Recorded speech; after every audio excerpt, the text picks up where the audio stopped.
আসসালামু আলাইকুম সম্মানিত দর্শকবৃন্দ, আমাদের সাপ্তাহিক আয়োজন জানা জানা রেল। গত পর্বে আপনারা অনেকগুলো প্রশ্ন এবং উত্তর জানতে পেরেছেন। আজকে আমরা আপনাদের এরকম অজানা কিছু প্রশ্ন বা উত্তর জানাবো।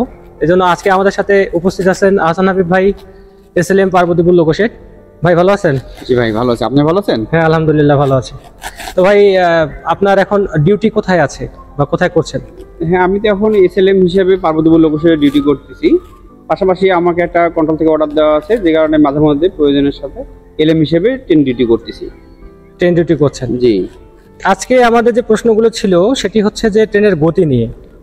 আচ্ছা, একজন LM বা লোকোমাস্টার, গতবার আমরা যেটা জানতে পেরেছি যে লোকোমাস্টার কি তার ইচ্ছা মতো গতিতে ট্রেন চালাতে পারে, অথবা আপনারা যেভাবে ট্রেনগুলো চালান এগুলো অনুমতি পান কোনখান থেকে, বা আপনাদের উপরে ব্যক্তিগত কোনো কি এখানে ইচ্ছার ব্যাপার আছে?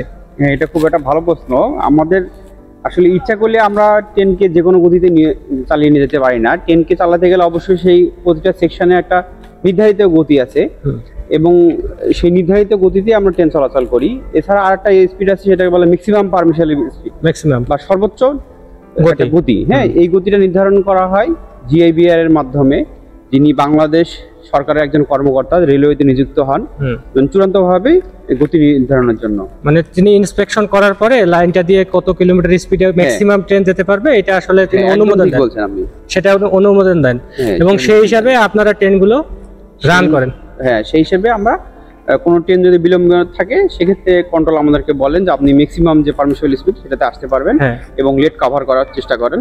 মানে ম্যাক্সিমাম স্পিড ক্রস করার কোনো অপশন নাই? না, ম্যাক্সিমাম স্পিড কোনোভাবেই ক্রস করার সময় নেই এবং সুযোগ নেই। আপনি বললেন যে ট্রেনের একটা স্পিড লিমিট থাকে বা সেকশনাল স্পিড লিমিট থাকে। জি। তো এখন আরেকটি প্রশ্ন হচ্ছে, অনেক সময় আমরা দেখি যে যাত্রীরা স্টেশনে বসে আছে, ট্রেন কেন যাচ্ছে না, ড্রাইভার বা LMদেরকে নিয়ে অনেক কটু কথা বলে। তো জানার একটা সবচেয়ে বড় আগ্রহ হচ্ছে যে আপনারা চাইলে কি স্টেশন থেকে ট্রেনটাকে চালিয়ে নিয়ে যেতে পারবেন আপনার ইচ্ছা মতো? এটা তো অবশ্যই না। চালক সাধারণত লাইন ক্লিয়ার পাবে, লাইন ক্লিয়ারটা জাজ করবে যে এটা কি ঠিক আছে কিনা, আমাদের যে লাইন ক্লিয়ার পাওয়ার যে শর্তগুলো আছে সেগুলো পূরণ হয়েছে কিনা। তারপরে সামনে সিগন্যালটা আমরা দেখবো, স্টার্টার সিগন্যাল থাকলে ফলো করবো যে সব ঠিক আছে কিনা। তারপরে আমরা পিছনে গার্ডের সিগন্যালের জন্য অপেক্ষা করব। আর এই ক্ষেত্রে গার্ডের দায়িত্ব আছে কিছু, যে যাত্রীরা যাতে সবাই উঠছে কিনা এই ব্যাপার নিশ্চয়তা দিবে গার্ড। তারপরে তিনি হুইসেল এবং সিগন্যাল দিবে, এরপর আমরা গাড়ি ছেড়ে দেবো। তার মানে আপনি যদি চান যে আমি স্টেশনে দাঁড়াইলাম, দাঁড়ানোর পরে ট্রেনটা ইচ্ছা মতো ছেড়ে দিলাম, এটার কোনো সুযোগ নেই? এটার কোনো সুযোগ নাই। অবশ্যই আপনাকে সিগন্যাল, তারপর হচ্ছে অনুমতি, তারপরে ট্রেন রেডি আছে কিনা, এগুলো সব আপনাকে দেখে তারপরে ট্রেনটিকে রান করে নিয়ে যেতে হবে। তারপরে আমরা গাড়ি ছাড়বো হর্ন দিয়ে। তো দর্শকদেরকে একটা কথা বলি যে ট্রেন যখন চালকেরা চালায় তখন সম্পূর্ণটাই কিন্তু চালকের উপর নির্ভর করে না।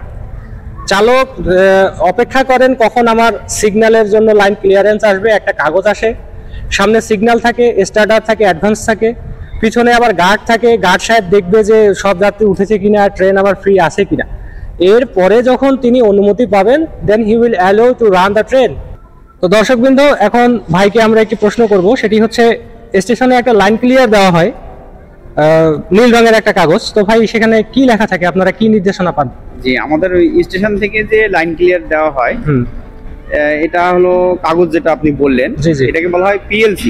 তো পেপার লাইন ক্লিয়ারে দেওয়া হয় সাধারণত সামনে স্টেশন বন্ধ থাকলে এই পেপার লাইন ক্লিয়ার, অথবা সামনে স্টেশন ব্লক থাকলে পেপার লাইন ক্লিয়ার দেওয়া হয়। এখানে কিছু কলাম থাকে, গুরুত্বপূর্ণ কিছু বিষয় থাকে, কোন স্টেশন থেকে দিচ্ছে, কোন স্টেশন পর্যন্ত যাবো, কোন কোন স্টেশন বন্ধ থাকবে, এই বিষয়গুলো থাকে। পাশাপাশি খুব গুরুত্বপূর্ণ কিছু বিষয় থাকে যেগুলো কনফিডেন্সিয়াল, আমরা সবাইকে বলি না।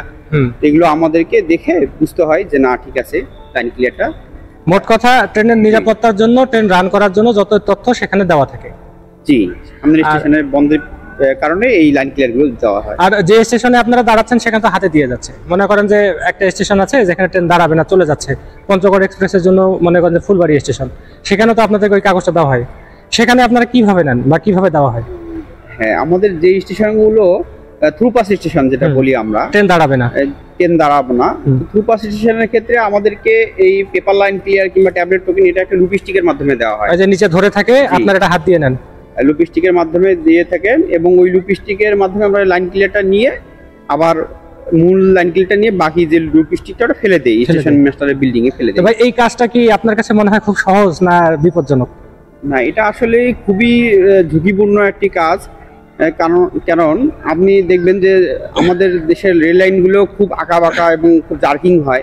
আমরা সাধারণত লাইন ক্লিয়ার নেওয়ার সময় এক হাত দিয়ে লাইন ক্লিয়ার নেই, আর এক হাত দিয়ে খুব শক্ত করে ইঞ্জিনের বডি ধরে রাখি, এবং নিচে যিনি থাকেন, যিনি পয়েন্টসম্যান লাইন ক্লিয়ার দেন, তারও জন্য অনেক রিস্ক থাকে, কেননা তিনিও কিন্তু ট্রেনের খুব কাছাকাছি এসে লাইন ক্লিয়ারটি দেন।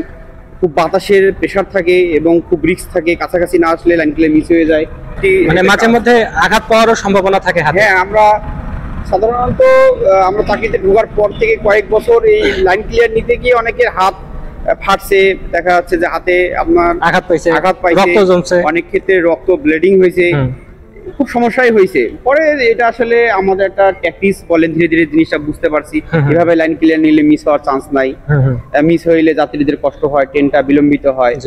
এই কারণে আমরা একটু রিস্ক নিয়েই এটা করি। যাত্রী নিরাপত্তার জন্য আপনাকে সেটা নিতেই হচ্ছে, যত এটা রিস্কি হোক। জি, ঠিক বলছেন ভাই। আমরা জানতে পেরেছি অনেকজনের কাছ থেকে যে আপনাদের জবে অনেক কষ্টের বিষয় আছে, যেরকম খাবার গ্রহণ করা বা ট্রেনে খাওয়া, নাইট ডিউটি করা, আপনাদের রানিং রুমের প্রবলেম। তো এগুলো ছাড়াও আপনার কাছে আসলে আপনার চাকরিটাকে কেন কষ্টকর মনে হয়? অন্য কোনো কারণ কি আপনার মনে হয় যে এগুলোর চেয়েও কোনো কারণ আছে চাকরিটাতে বেশি কষ্টের? না, আপনি যেটা বললেন যে রাত জাগা কিংবা ডিউটি, লোকবল সংকটের কারণে আমাদের ডিউটি অতিরিক্ত করতে হয়, এগুলো তো সমস্যা আছেই।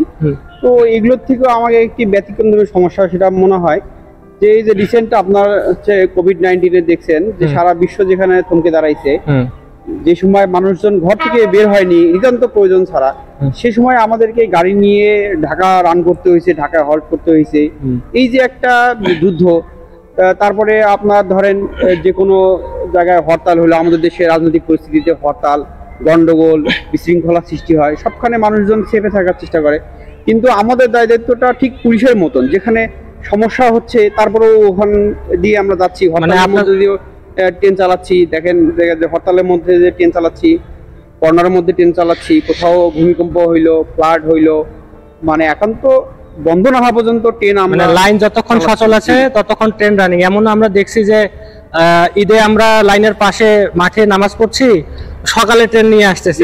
ঠিক বলছেন, মানে এটাও একটা সমস্যা আর কি, বড় সমস্যা। জি, ঠিক বলছেন। এটা আসলে ঈদের মধ্যে সবাই যেখানে যাত্রা করে তার আত্মীয় স্বজন, বন্ধু বান্ধব কিংবা বাবা মার সাথে ঈদ করার জন্য, আমরা সেখানে ঠিক ব্যতিক্রম। আমাদের চাকরির তাগিদে বলেন, আমার চাকরি জীবনে মোটামুটি 14 বছর হয়ে গেছে। এই 14 বছরে আপনাকে আসলে কি বলবো, 14 বছরে মোটামুটি 7টা থেকে 8টা ঈদের নামাজে আমি পড়তে পারি নাই, শুধুমাত্র এই ট্রেন নিয়ে রান করার জন্য। আপনার কথা শুনে বুঝলাম যে দেশে যখন জরুরি অবস্থাগুলো হয় বা একটু অস্থির পরিবেশ বিরাজ করে, তখন আপনাদের ট্রেন চালাতে হয়। তো আমরা দেখেছি বেনাপোল এক্সপ্রেসে অগ্নিকাণ্ডের ঘটনা ঘটেছে, যমুনা সেতু পূর্ব পাড়ে টাঙ্গাইল কমিটারে ওখানেও একটা অকারেন্স ঘটেছে, মোহনগঞ্জ এক্সপ্রেস রিয়েল হয়ে গিয়ে অনেকগুলো কোচ বাইরে গিয়েছে। তো এটা থেকে বোঝা গেল যে যারা রানিংয়ে মানে এলএম যারা আছেন তাদেরকে সবসময় জীবনে ঝুঁকি নিয়েই ডিউটি করতে হয়, দেশের অবস্থা কি হয় হোক। জি, ঠিকই বলছেন। আসলে দেশের পরিস্থিতি যেভাবে হোক আমাদের চাকরিটা আসলে করতে হয়। জি, চাকরিটা আমাদের ট্রেনটা শুরু থেকে শেষ পর্যন্ত পৌঁছে দিতে হয় এবং নিরাপত্তার সাথে যতদূর সম্ভব আমরা চেষ্টা করি। তো যাই হোক, আহসান হাবিব ভাইকে অসংখ্য ধন্যবাদ। আমরা অজানা অনেক কথা জানার চেষ্টা করেছি, যারা শুনেছেন তাদেরকে অসংখ্য ধন্যবাদ। আমরা চেষ্টা করব এই বিষয়গুলো তুলে ধরার জন্য। আমাদের সাথে থাকবেন। ভাইকে অসংখ্য ধন্যবাদ আসার জন্য। আমরা ভবিষ্যতে তার কাছ থেকে আরো অনেক কিছু জানার চেষ্টা করব। আল্লাহ হাফেজ।